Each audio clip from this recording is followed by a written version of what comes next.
Welcome back to the show.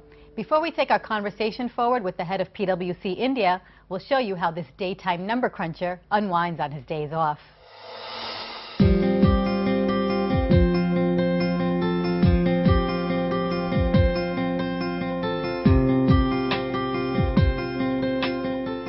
I think he's one of the coolest dads. He gives you the time to understand things, he gives you the time to do it yourself, your way. And that's probably the reason why I am responsible the way I am, or whatever I am because of that. We enjoy spending time just being together wherever we are. So whether we go out to a park, be together, or we are at home. His traveling is so much after taking this chairmanship. So weekends he prefers to be at home, although his BlackBerry keeps ringing. And he's a very jovial person. So keep cracking jokes. I'm lucky to have him as a husband.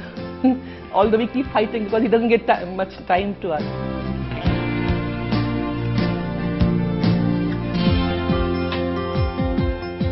I am interested in poetry. I used to actually dabble in writing some Hindi and some English poetry when I was in college.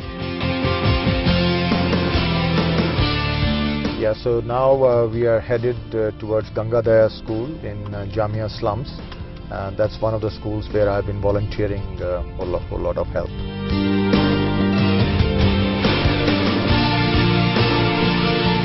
You know, it actually all started 7-8 years back when, as a part of Rotary Club, I came here to see what all we can do here. And the requirements were a thatched roof to be corrected and some desks, etc. But what I found was that there was some very basic hygienic stuff were missing. Like it's a grown-up children here and the toilet block was not proper. So we started doing that and I personally got involved in all that.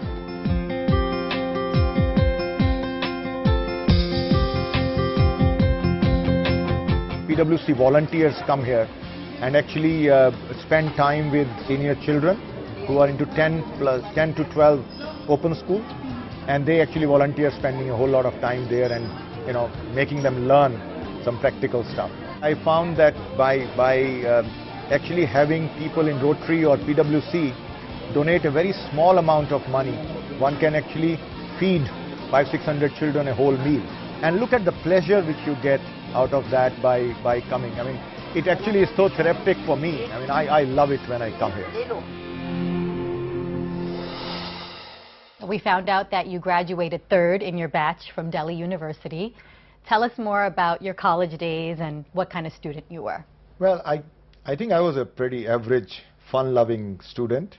But one of the things which I remember I can tell you, which was not exactly during college time, but soon after I graduated. And I knew that my exams have gone off well and I would probably score well, definitely pass with some good marks.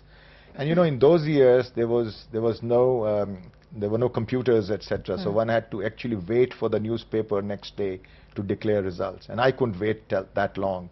And so the previous evening, we went to one of the newspaper offices. And as luck would have it, knew somebody, went inside and we handed over a gazette of results. And it was college-wise, and I went to my college. And you know what I found? And my name wasn't there. And I said, and there was a colleague of mine with me, a fellow student who was just a very average student, and he saw his name, and I couldn't find my name. And I said that, you know what, I have not passed. And he said, how could that be? And then somebody came and said, but have you checked the merit list? That's right on top. He said, oh really? And we went there, and there my name was there, third in the list. You know, so that's what happened, which was very, very shocking when it happened, but then very relieving when you came to know that the name was there. What would you say is your favorite college memory? Well, I think that bread pakora shop outside the college, I mean, that's the favorite memory, because I don't know how much time we spent there, you know, talking about all issues, whether it's politics or it's college or it's whatever other topical issues there were. But that was the favorite point, yeah. What's the best advice you've given your children? Well, dream high and make sure you work towards it. Are they following it? Well, my children, I'm not too sure if they're following it, but I guess many of the people in office definitely listen, and I hope they are following it. Tell us something unique about your family or your family history. It's a small family. I remember growing up in a family with uncles and cousins, etc., because my parents were refugees from Pakistan. Both of them came from Lahore at the time of partition. So the means were limited, but we used to have a lot of fun. You took a trip as well, didn't you, to Lahore? Yes, I actually went to Lahore twice trying to look for my ancestral house. Once in 2006 when we went to see a cricket match, and once recently, actually a couple of weeks back. The problem only was that I thought both times that I found the house, but when I came back and showed it to my 82-year-old uncle, he rejected the pictures both times. So the next best I can do is perhaps to take him with me and see if he can find his house. And your favorite type of cuisine? Indian cuisine. I travel so much outside of India, so you know, when 4, 5, 6 days it's fine, but then you start craving for Indian food. Whatever comes your way, it's fine, so long as it's Indian food. What's your favorite meal to eat with your family? Oh, the dinner, absolutely, because there's almost an unwritten rule that unless one is traveling outside the city, we will all eat together. So very often when I get late, you know, I find my wife and daughter actually waiting. The son is not here, so both of them really waiting for me. Tell us 3 places that you'd love to visit in India. I think I love Kerala. I love Srinagar. And I think the third would be Goa. Why? Well, because I think each one of these offer a very different thing than what is present in Delhi.